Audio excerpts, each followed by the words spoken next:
glow coma scale. Ya, kalau kita bicara total glow coma scale, berarti kita ingin melihat kesadaran atau alert dari pasien ya, sejauh mana kesadarannya. Nah, GCS ini biasanya disingkat dengan penggunaan EVM atau eye verbal movement. Ya, kalau eye berarti apa, Ma? Mata. Ya, kalau verbal berarti apa? Mulut. Ngomong. Ya, atau kata-katanya. Ya, atau kita bertanya, dia menjawab. Ya, terus yang ketiga ada motorik. Ya, jadi kita di sini akan memeriksa respon pasiennya dari 3 sisi. Yang pertama dari pemeriksaan mata atau eye, ya, terus verbal, ya. Terus yang ketiga ada motorik. Ya, gitu ya. Nah, terus pemeriksaan GCS ini pengertiannya, ya, jadi di sini adalah skala yang dipakai untuk menentukan atau menilai tingkat kesadaran pasien, ya, mulai sadar sepenuhnya sampai keadaan koma. Ya, teknik penilaian ini terdiri dari 3 penilaian respon, ya, dari respon membuka mata, respon motorik, dan respon verbal. Setelah itu nanti kita lakukan penjumlahan untuk menginterpretasi. Ya, kalau misalkan skala kesadaran pakai GCS, kalau skala nyeri pakai apa? PVRST. Ya, pengajiannya pakai PVRST. Ya, itu bedanya ya. Nah, sekarang kita mulai dari jenis pemeriksaannya. Ya, respon membuka mata atau eye opening, reaksi spontan tanpa stimulus atau rangsang. Misalkan ya, saya dari luar, ini pasiennya namanya siapa? Dinda.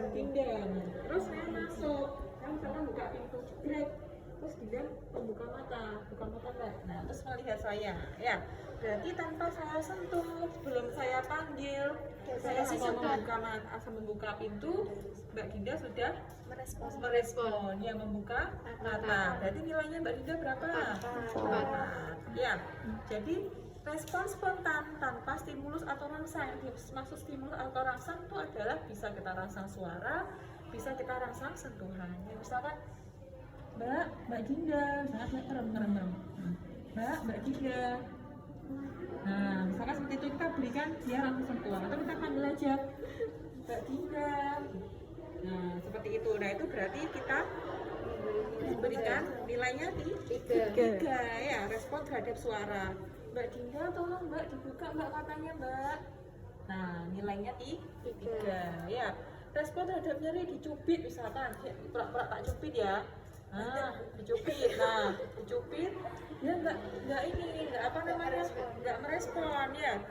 Dicubit lagi, tidak merespon lagi, nilainya 1. Tapi kalau sekali saya cubit, dia komen ya. Tapi kalau misalkan kalian nyubit juga hati-hati ya, misalkan kalau kepasung ya takutnya nanti menjadi tindakan pelanggaran dan lain sebagainya ya. Jadi saran saya tadi aja disenggol gini, atau kita biasanya kan kita bawa pen ya, pen gini juga boleh ya, gini dengan menggunakan jari gini, atau kita gunakan pen untuk digunakan gini ya. Jadi itu Kalau dipencet ini dipencet boleh silahkan, kalau mau dipencet sini boleh silahkan ya. Jadi kita boleh ngasih stimulus ya. Kalau misalkan tidak ada respon sama sekali meski sudah dicubit, biasanya terjadi pada pasien apa? Koma, betul ya. Jadi tadi kalau saya masuk belum saya apa-apakan, dia udah tahu kalau saya datang nilainya 4. Ya, jadi ingat-ingat ya, kalau ada yang tanya berapa nilai maksimal GCS untuk penilaian respon eye opening atau mata, berapa nilai maksimalnya? 4. Ya, nilai minimalnya berapa? 1. Oke, pintar. Terus kalau misalnya kan tadi udah buka mata langsung buka mata ya. Nanti yang ke bawahnya itu tadi dilakukan apa Mbak? Tidak usah. Jadi kita langsung lihat respon dia pertama kali pada saat kita mengkaji. Ya, seperti itu ya. Bu, apakah mungkin Bu setelah kita kaji 5 menit kemudian atau 10 menit kemudian pasien berubah kondisinya? Bisa saja ya. Jadi misalkan ya tiba-tiba pasiennya drop. Nah, kita berikan langsangan lagi. Misalkan Mbak Dinda dalam keadaan kritis ya. Coba merem. Nah, terus kita pertama tadi pada saat saya masuk dia masih bisa membuka mata. Nah, tiba-tiba dia sudah nggak ada respon. Saya cubit Mbak Dinda. Nah, saya tepuk-tepuk Mbak Dinda, loh tidak ada respon ya. Berarti dia bisa saja dari 4 ke 1. Nah, Bu, kalau misalkan dia tidak ada respon sama sekali, bisa ditulis 1 atau bisa ditulis disilang ya. Disilang itu bisa dalam artian tidak terkaji ataupun dia tidak memberikan cukup kalian tulis 1 juga tidak apa-apa ya. Nah, terus yang kedua respon verbal. Yang pertama berorientasi baik. Saya gini kan, Mbak Dinda, nama lengkapnya Dinda siapa Mbak? Ya? Ardiana. Dinda Ardiana. Nama lengkapnya? Dinda Ardiana Primantika. Nah, dia kan menyebutkan dengan benar ya. Nah, sekarang berarti dia berorientasi baik. Saya tanya, Mbak Dinda ini hari apa Mbak? Sabtu. Hari Sabtu. Cocok nggak hari Sabtu kira-kira? Cocok. Cocok. Ini jam berapa ya Mbak Dinda? Ini kira-kira pagi apa malam? Pagi. Pagi. Nah, kan masih cocok. Berarti dia orientasinya baik. Nah, terus yang kedua, kalau dia biasanya berbicara kacau atau bingung, terus saya tanya, Mbak Dinda ingat rumahnya mana dan sekarang di mana? Kacau kan? Heeh. Rumah saya membuat sesama. Misalkan ini keluarganya Mbak Marisa, misal keluarganya janjian dulu rumahnya di mana, nanti dia jawab di mana, coba. Nah, rumahnya mana, terus Mbak Dinda jawabnya Ya kan salah tuh. salah. Yang Heeh. jawab kan pastinya salah. Nah, ya pastinya salah. Terus keluarganya biasanya ngasih tahu, kok Mojo Songo toh, kan rumahnya kan di Sragen gitu. Kok Sragen? Terus dia tetap ngeyel, Kudu Sragen. rumahnya Mojo Songo. Nah, dia bingung ya. Dia bingung loh, di Mojo Songo rumahnya siapa? Nanti biasanya keluarga yang menjelaskan, kok di Mojo Songo rumahnya siapa? Nah, itu dia sudah mulai berbicara kacau ya. Atau kadang dia ditanya, Mbak Dinda rumahnya mana? Belum makan. Urung mangan, biasanya gitu ya. Jadi dia nggak sesuai yang ditanyakan apa, yang ini apa ya. Terus ini berbicara kaca tadi nilainya 4 ya, bingung ya. Kadang dia linglung jawabnya lama. Misalkan Mbak Dinda umurnya berapa? Lama kan. Misalkan kalau misalkan saya ditanya Mbak Sita umurnya berapa? 19 tahun. Nah kan langsung jawab kan ya. Paling mikir sedikit kan, paling oh tambah bentar lagi 2021, oh berarti aku. Nah saya bilang kan gitu ya kalau orang sehat ya. Tapi beda lagi kalau pasien, misalkan ditanyai Mbak Dinda umurnya berapa Mbak? Misal segede ini, terus dia jawab 5 tahun. Nah kan nggak mungkin kan ya, itu ya. Nah ini terus itu nilainya 4. Terus kata-kata yang tidak teratur, kata-kata yang jelas dengan substansi tidak jelas dan non kalimat. Biasanya ini dia ngomongnya jelas, makan, tidur, sakit, ngeluh, peteng kuloro, tapi itu nggak sesuai dengan pertanyaan kita. Misalkan dia kan, saya tanya, Mbak Dinda gimana Mbak keluhannya hari ini, kira-kira yang masih sakit apa Mbak? Baru sakit. Kan nggak sinkron ya jawabannya. Bukan jawaban yang tidak sinkron. Misalkan saya tanya, keluhannya apa Mbak Dinda? Udah makan. Belum makan, Belum mandi. belum mandi. Nah itu kan juga tipe seperti itu, belum mandi, terus badanku gatal semua. Nah dia tuh ngomong apa yang saya tidak tanyakan ya, tapi hanya 1 sampai 2 kata ya, jelas ngomongnya. Verbalnya dia masih jelas, tapi ini substansinya tidak jelas. Substansi yang dimaksud adalah, saya kan tanya keluhan, kenapa kok dia maunya mandi? Nah itu kan berarti antara pertanyaan dengan substansinya tidak sinkron ya, tidak sama jawabannya ya, gitu ya. Dan non kalimat, jadi dia cuma bilangnya itu 1 kali, 2 kali, belum mandi, gatel. Nah, kan kita nggak tahu yang gatel yang mana, apa tangannya, kakinya ya, sikil kemeng, kakinya nyeri, kakinya kebas, kesemutan, geringgingan misalkan seperti itu ya, kan dia nggak sesuai ya. Terus ada lagi suara tidak jelas tanpa arti mengerang ya, jadi kayak cuma bergema-gema, cuma seperti ini.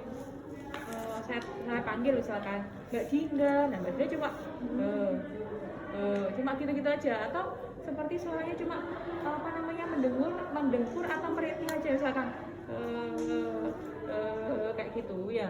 Karena memang ada seperti itu pasien. Jadi misalkan saya panggil Mbak Dinda, nanti katanya cuma seperti itu aja. Nah kan dia kan nggak memberi respon apa-apa ya. Jadi Mbak Dinda sudah makan belum? Jawabannya cuma cuma seperti itu ya. Jadi suaranya nggak jelas, jadi nggak ada artinya. Atau kadang ada beberapa yang sudah usianya itu di atas 80 sampai 90 tahun. Kadang dia tuh yang diingat adalah memori-memori yang lama ya. Sehingga kadang dia tuh merasa dia masih sedang sebagai pejuang atau jadi masih masih ada, saya ingat sekali tuh pasien itu masih ngomong gini, enek londo, dia bolak-balik bilang gitu, maksudnya berulang-ulang seperti itu, bilang awas enek londo, dia bilang gitu aja. Ditanyain, mbah sampun dahar mbah, ono dia bilangnya gitu aja, enek londo, ya gitu. Indonesia, ini bilang gitu terus. Jadi yang diulang-ulang itu adalah memori-memori dia yang lama, ya seperti itu ya. Jadi respon verbalnya sudah mulai menurun ya.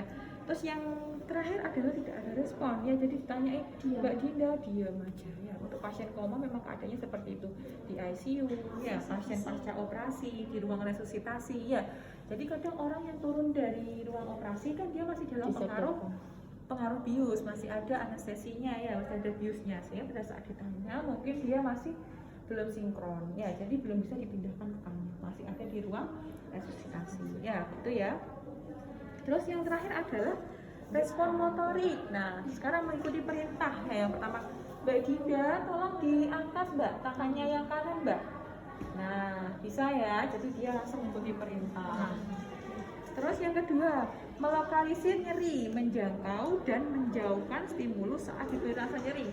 Nah, orang kan kalau dicubit kan pasti kan gini ya. Terus ditarik kan nggak ada yang mungkin kalau kamu dicubit malah mbok kasihkan di tangan lu. Kan tak cubit Mbak Sita, otomatis loh kan dia baru saya gini kan dia otomatis langsung refleksnya menghindar ya. Itu kalau orang sehat ya, tapi kalau orang sakit ya mau dicubit, mau dipukul, diam aja. Ya, jadi itu refleksnya loh. Kalau mau dicubit dia pasti akan langsung menarik ya. Terus yang ketiga adalah yang keempat adalah fleksi normal, menarik anggota tubuh yang dirangsang nyeri. Nah, kalau ini fleksinya normal ya, jadi langsung ditarik. Kalau tadi itu ada tarikan yang seperti ini. Kalau ini cuma gini aja, lebih lemah ya. Jadi cuma fleksi aja. Fleksi itu maksudnya ada tekuan aja. Kalau tadi kan misalkan dari posisi gini ya, tarik gini kan dia otomatis akan menekuk, menjauhkan. Kalau yang fleksi ini pada saat dicubit dia cuma nekuk gini aja, cuma ketekuk gini. Misalkan ini pasiennya dalam keadaan lurus gini, tak cubit gini lagi, dia cuma gini aja, fleksinya aja. Nah, cuma nekuk gini aja, tarik dikit ya, cuma set gini aja. Sedangkan kalau pada orang sehat gini langsung otomatis dia akan menarik menjauh. Nah, menarik menjauh ya. Terus ini fleksi abnormal atau dekortikasi ya, fleksi abnormal. Misalkan ya, saya cubit di daerah sini ya, tapi yang bergerak itu ini ya malahan. Misalkan dia gini atau dia gini ya, kan nggak sesuai ya. Harusnya kan yang diberikan rangsangan di daerah sini ya. Otomatis ya ini yang bergerak di daerah sini. Nah itu malah yang di sini dari jarinya yang bergerak ya nggak sesuai ya. Terus ada ekstensi abnormal ya, pada saat dicubit dia malah justru gini. Misalkan kan ini ekstensi kan berarti kan kalau fleksi kan ketekuk ya, kalau ekstensi misalkan dicubit seperti ini dia nggak ada respon, udah gini aja, diam aja, paling cuma gini ada gerakan di sini aja di ujungnya ya. Kalau yang terakhir tidak ada responnya, entah dicubit, entah dipukul ya, tidak ada respon ya. Jadi ini GCS ini dilakukan di mana? GCS biasanya dilakukan di tempat pasien pertama kali masuk, IGD. Ya, di IGD ya. Karena apa? Nanti kita akan memasukkan GCS ini diinterpretasi di rekam medisnya ya. Nanti kalian nulisnya di rekam medis seperti ini ya. GCS disajikan dalam simbol EVM. Tadi E tadi berapa? Maksimalnya nilainya 4. Terus P-nya 5. M-nya 6. Jadi diiling-iling ya. Urutannya tuh urut 4, 5, 6. Ya, jadi nilai maksimalnya berapa berarti? 4 tambah 5 tambah 6 15 ya. Berarti nilai maksimalnya harus 15 kalau pada orang sehat jumlahnya. Nah, tapi nanti kalau pasiennya nilainya itu udah misalkan dia ada cedera kepala ringan, biasanya GCS-nya sekitar 14 sampai 15. Kalau cedera kepala sedang dia biasanya 9 sampai 13. Cedera kepala berat biasanya GCS-nya 3 sampai 8. Nah, sekarang coba saya kasih contoh ya. Misalkan kalau ada pasien ya, dia pada saat datang ya kondisi tidak sadarkan diri ya, terus pada saat kita berikan rangsangan dia masih bisa membuka mata, ya, rangsangan nyeri masih bisa membuka mata, ya. Nyerinya pada saat ini saya cubit dia masih bisa membuka mata, ya. Tapi apa namanya, ngomongnya ini tidak jelas, ya. Jadi cuma mengerang-ngerang aja. Terus untuk respon motoriknya dia tidak ada respon sama sekali. Kira-kira nilainya berapa? Ayo. 5. Nah, 5 berarti E-nya berapa? E-nya 2, betul. Terus yang mengerang tadi 2. M-nya Terus 1. M-nya 1, betul. Berarti 5. Ya, gitu ya. Jadi Tadi untuk kan yang verbalnya mengerang tuh. mengerang. Mengerang 2, ya. 2. Buka mata tadi 4 kan dicubit. Dicubit. Jadi kan rangsangnya ada 2, dibedakannya itu ada rangsang yang suara Mbak Dinda sama Mbak Dinda. Gitu ya. Jadi membedakan nanti kalau misalnya ada ujian, ada soal ya, kalian bedakan di mana perbedaannya, ada di suara, nyeri ya. Terus yang respon verbalnya apakah suaranya jelas, sesuai orientasi atau tidak, yaitu pembedaannya di situ. Ya, kalau motorik ini sudah bisa dibedakan ya. Jadi yang ke-6 ini bisa bergerak bebas, ya mengikuti perintah. Mbak belok belakang ke kanan, ke kiri, ke atas. Nah, kalau yang ke-5 ini melokalisir nyeri ya. Tadi ya, misalkan refleksnya seperti ini ya. Kalau fleksi normal tadi hanya ditarik aja, tapi sedikit ya. Nah, kalau fleksi abnormal tadi daerahnya justru di daerah sini, jauh dari rangsang ya. Gitu ya. Oke, itu aja untuk DJS. Mungkin ada yang mau ditanyakan. Oh ya, untuk penilaiannya ya, jadi penilaiannya sama dengan tadi, memberi salam, memperkenalkan diri, kedua prosedur, persiapan pasien ya. Uji pembukaan mata, maksudnya uji pembukaan mata ini bagaimana Bu ya tadi itu ya, kalian nanti Berarti yang diterapkan urutkan lebih ke komunikasi terapeutik. komunikasinya. Jadi nanti kalian harus bisa misalkan masuk ya, lihat pasiennya apakah dia dalam keadaan sadar, tidak sadar, koma dan bagaimana ya. Terus yang kedua ada verbal responnya, tadi ditanya ya bagaimana ya, hari apa, jam berapa, tanggal berapa, boleh ya. Terus uji motorik, nah terus menilai dan menuliskan hasil pemeriksaan dengan benar. Jadi DCS titik 2, E-nya berapa, boleh kalau kalian misalkan nulis lengkap. Bu, saya nggak mau saya singkat, Bu, mau saya tulis lengkap. I 4, verbal berapa, misalkan 3 atau 2. Habis itu motorik saya kasih 1, nanti baru dijumlah berapa, 4, 3, 1, nanti berapa, misalkan seperti itu ya. Tapi hasilnya nggak perlu disampaikan. Disampaikan ke, misalkan kalau ujian ke saya ya kita dokumentasinya di akhir nanti sampaikan bahwa GCS dari pasien atas nama Nyonya D, GCS-nya 8 atau GCS-nya berapa, 15 misalkan. Termasuk kan dikasih nih Bu, termasuk cedera. Boleh. Berarti rentang normalnya 15 sampai 15, normalnya 15. Paling tinggi Nilai 15. maksimalnya 15 ya. Kalau kurang dari itu bisa pasiennya sopor ya, somnolen ya. Yang nilainya paling rendah adalah pada pasien koma ya, karena tidak ada respon sama sekali. Nah, tapi kalian harus cek lagi. Biasanya walaupun dia tidak bisa membuka mata, I-nya nilainya 1 atau X misalkan tidak ada respon sama sekali, biasanya di verbal atau di motornya dia masih ada respon gitu ya. Itu ya untuk DCS ya. Mungkin yang ditanyakan Belum. ya sudah itu ya untuk ya. Mau dikasih contoh waktu dokumentasi pas ujian gitu.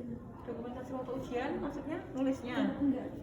Menyampaikan Menyampaikannya misalkan ya ini dengan penguji ya, ini penguji saya misalkan Mbak Olista ya, saya yang ujian kan, kalian otomatis pegang kertas seperti ini, nanti kan kalian tulis di kertasnya itu E, V dan M atau Bu mau izin menyampaikan dokumentasi, kan ini di sini ada berpamitan ya. Nah ini kan nanti dokumentasi itu saya misalkan pengujinya nanya gimana Mbak berapa DJS-nya, nah sampaikan setelah saya lakukan pemeriksaan DJS Bu dari pasien Nyonya D, hasil respon membuka matanya 4, respon verbalnya 3, respon motoriknya 3, sehingga hasilnya adalah 4 tambah 3 tambah 3 berapa? 10 ya, jadi DJS-nya 10 Bu untuk pasien Nyonya D, seperti itu aja. Jadi cukup menyampaikan hasilnya.